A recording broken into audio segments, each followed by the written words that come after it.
Hello and welcome to Becky Live. I am your host today, Becky Andre, and we are going to we're going to explore the topic of creativity today. My focus in Becky Live is to provide a few frames or ways of exploring topics and to expand your awareness of thinking. My hope is that this isn't just a consumption of knowledge, rather that it sparks your thinking and you want to discuss with others around you. So the frames are recorded and we do post this on YouTube, and you might be watching this from our YouTube channel. But we also have an intimate conversation afterwards, and that's not recorded and happens when you join me live. So if you're interested in joining a future live session, I will post in the comments a link to sign up for our newsletter. It's the best way to get notified of upcoming events, or you can follow me on LinkedIn, and I'll also post that link to connect with me as well. So on to today's topic of creativity. So today we're going to cover a few things. I always like to ground us in the definition of creativity to make sure we're talking about the same things. And in fact, I'm going to bring in some expert views as well. I want to talk about what I conceptualize that gets in the way of creativity.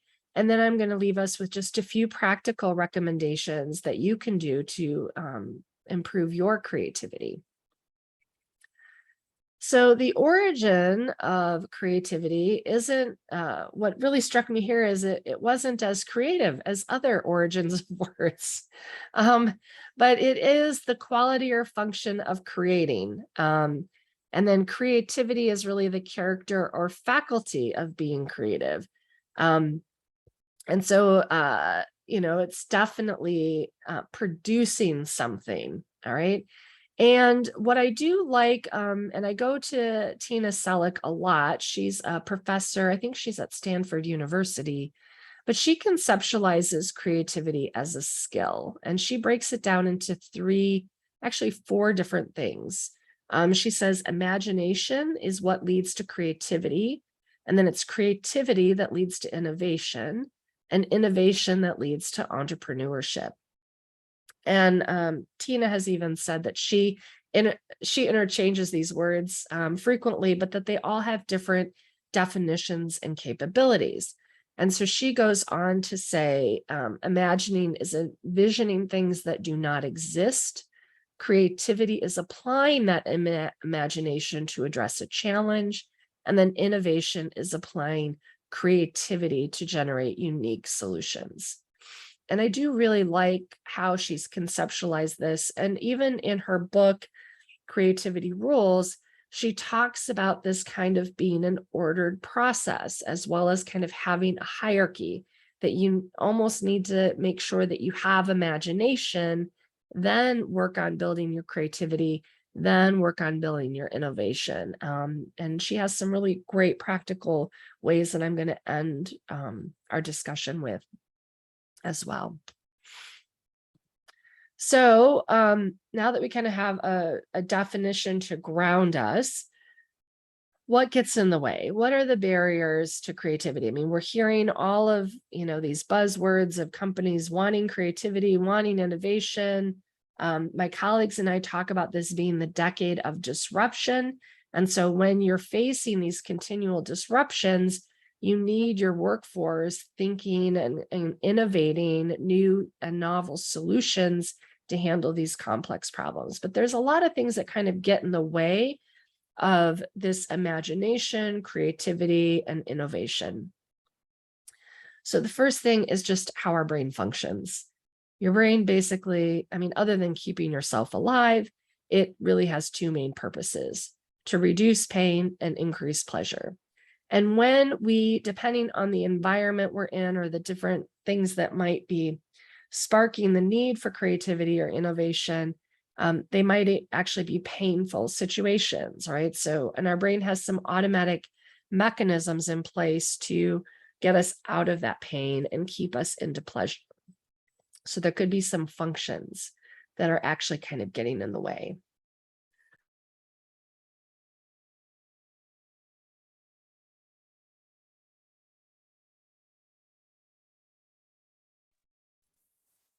The other aspect that I kind of think about that gets in the way is emotions. So, we're just now starting to see some neuroscience research, and this is based on the connectome research. But knowledge and feelings are wired together. They're actually deeply entangled in the brain when we do images and scanning of the brain. And our mindsets are actually a result of that complex interplay of those connections. So, past experiences of being creative or innovative or imaginary likely created some emotions that are entangled with that and may actually be barriers to our current or future capacity of doing that. Now, the good news is that we can create new experiences and create new entanglements with some positive emotions. But we have to be really cognizant of that and be really purposeful in that. We can't just ignore it. And that's one thing that I see kind of today is we just, want to have emotions checked at the door.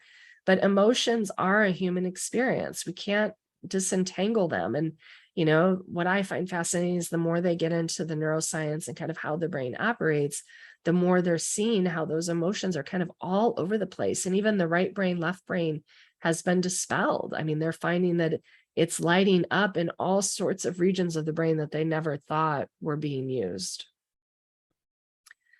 The other aspect that really gets in the way is fear. And I kind of took Tina's 4 areas and thought about them. What would stop us from having imagination would be those past experiences, especially if they've had any sort of negative emotions associated with them. We may not think that we can actually be imaginative, or we might have had bad experiences where people told us imagination was a bad thing, or we experienced it in a bad way. For creativity, the workplace environment can actually shut down creativity and even shut down agency. And so I feel like the environment probably has the biggest impact of activating fear when it comes to creativity. Because again, we want to have a sense of belonging. And if there are specific norms in the work environment that we're in, and we've been punished for going against them, or we've watched others be punished, again, coming back to our brain mechanism, we're automatically going to keep ourselves safe. And so that creativity might be stifled. When I think about innovation, I think it really is, that's about being to apply that creativity to generate unique solutions. Definitely our past experiences are going to activate fear, but also our current reality, especially if my basic needs aren't being met, or I feel threatened in my current role. I may just not have that energy to be applying the creativity to unique solutions. And honestly, now that I'm kind of talking out loud, I think the environment might also play into that as well. But I think it's mainly our past experiences and current reality. And then moving on to entrepreneurship, which is really kind of like activating and spreading these elements through other people, is really your current reality and the environment. What do I have energy to do? What do I have agency to do? And what is the environment allowing to become emergent and to be activated? So that's kind of what I see that holds back the use of innovation or creativity in organizations. And despite them saying they want this, they do a lot of things that indicate that that's not really what they want. So a few recommendations, and I'm going to go back to Tina. I mean, I use a lot of Tina's stuff when I'm working with clients on innovation and creativity, and I use her book Ingenious. But her newest book, Creativity, I think really breaks it down when we think about it from a system, but also from an individual perspective. And she really says that for innovation to be happening, which every list I look at, every list is looking for creativity, innovation, invention to deal with kind of the time period we're in. She says that each of these 4 areas have attitudes and actions. So imagination requires engagement and the ability to envision alternatives. Creativity requires a motivation and experimentation to address a challenge. Innovation requires focusing and reframing to generate unique solutions. And entrepreneurship requires persistence and the ability to inspire others. And remember, Tina conceptualizes this as a hierarchy, right? That I have to work on imagination, then creativity, then innovation. So I'm going to go in to just some things that she recommends of building these muscles and skills. And for imagination, for engage and envision, for engage, what I really found fascinating were the two projects she listed. Just imagine spending an hour silently observing in one location. And I was just at, locally, I live in West Michigan, and there's this beautiful place we have called Meyer Gardens. And I was there, they had just done a renovation. I was just there this weekend, and it was my first time in, and they had this room. It was a huge room, and all the walls were white, but on the walls were like these 3Ds of side profiles of faces. And it was like, just one big face and different types of profiles. And there was nothing else in the room. It was just this huge, expansive room. And I was just texting a friend this morning that I said, I want to go back to that room, and I just want to sit in the middle of that room for an hour and just observe what happens. But it's that engaging, it's that spending, but it is that element of time, of being there long enough to just kind of be in that moment and be sensing. I have another colleague that she develops people's capacity to be aware by sending them out into nature, and she'll have them sit against a tree and sit there for an hour and just observe, just watch what happens. I do this in my garden sometimes. I planted different flowers this year. I used to plant really kind of large flowers, and this year in one section I put really tiny flowers. And I noticed this year the difference in insects, right? And this engagement with our environment is inspiring. When we think about designers, they go to maybe different places of the world, or they'll pick up a cookbook, or they'll go to a different location and look at architecture to get inspiration. So this spending an hour silently observing really kind of gets us in that aspect of being inspired. All right. For Envision, I thought it would be interesting to use this illustration that Kevin Meyer has to make up your own story, or to think of the world as a collection of stages. And what stage are you on right now? I even sometimes use this with my clients of, who are the actors showing up in your life right now? What different types of personalities do you inhabit, and how do they show up in this world?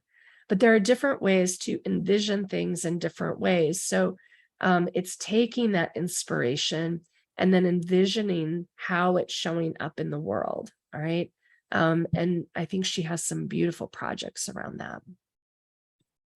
And then if we think about it from creativity standpoint, we need to know what motivates us, and then we need to practice experimenting and really thinking about what really motivates you. And I find that most people really don't know what motivates them, what creates energy for you in these different aspects. And I really liked one of the elements she had on filling out a passion confidence matrix of thinking about, where do the different activities in my life show up? What gives me confidence?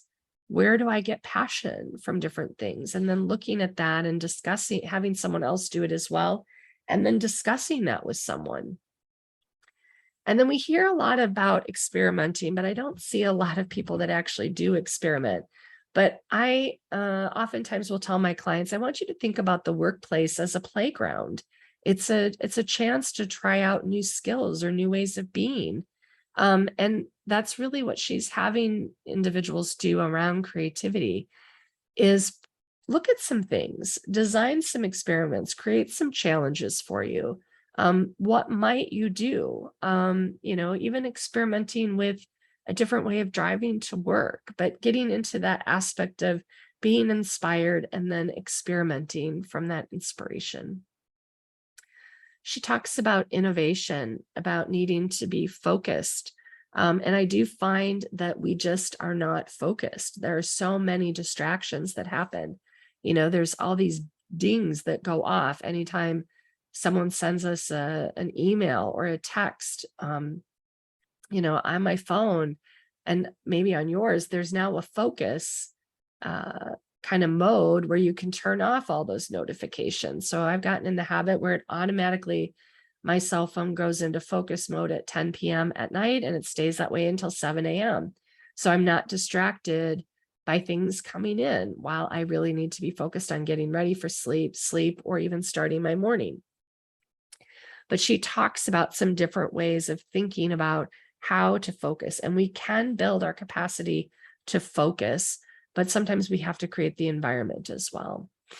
And then for projects or reframing, it can be as simple as learning to write or brush with your non-dominant hand. All right. Reframing situations or trying to do something in a different way. So instead of picking up the pencil that fell on the floor with your hand, trying to pick it up with your toes. These different things can really help us reframe the world and be more open to being innovative. And then lastly, she talks about entrepreneurship, about the ability to persist and inspire. And persist is really thinking about resources that you have available, or doing things that are maybe a little bit harder than what you think you're capable of doing, or thinking about how high is your ocean, and can you identify, kind of using these analogies to help you identify where am I at with my ability to persist. And we did see this during COVID. We had not really built up our resiliency or persistence skills. And so COVID hit a lot of people really hard. And I still see that today, and that we still have some of those skills to build. What a lot of the indigenous elders that I've studied with would say, learning to sit in the fire. And sometimes that fire is there for quite a bit of time. And then inspiring, getting in the habit of telling stories to inspire other people, and consider kind of those characteristics that you bring and how you're going to bring those into the world. And so I do really like how Tina conceptualizes these because they're accessible and we can begin to work on them. But I think the big thing is for creativity is getting back to what I call awareness of our light. Each of us have this unique way of being in the world. And it's getting in touch with that, getting back in touch with who am I meant to be? How do I shine in the world? And how does that shining in the world interact and connect with others? Because that's really kind of what this creativity is about, not only for ourselves, but how do I craft it for the environment? How do I craft it for others? So I hope today's talk on creativity has you thinking about it in new and different ways, and that you are inspired to be thinking about ways that you can build your creativity muscles, either for yourself, for your team, or for your organization. So if, of course, Vertical Leadership Consulting always appreciates new clients and partnering with them. We do things from executive development coaching to working with executive teams to doing leadership development within organizations. So if you would like to get in touch with us, this is how you can. And if you like some of what I had to say today or the way I conceptualize things, I do a lot of posting on LinkedIn. So you might want to connect with me and follow me on LinkedIn to continue to inspire yourself to achieve new levels and new heights and really get in touch with your light. So I'm going to say thank you for joining us today. I hope you enjoyed today's session, and we will hopefully see you at some point at one of our live sessions.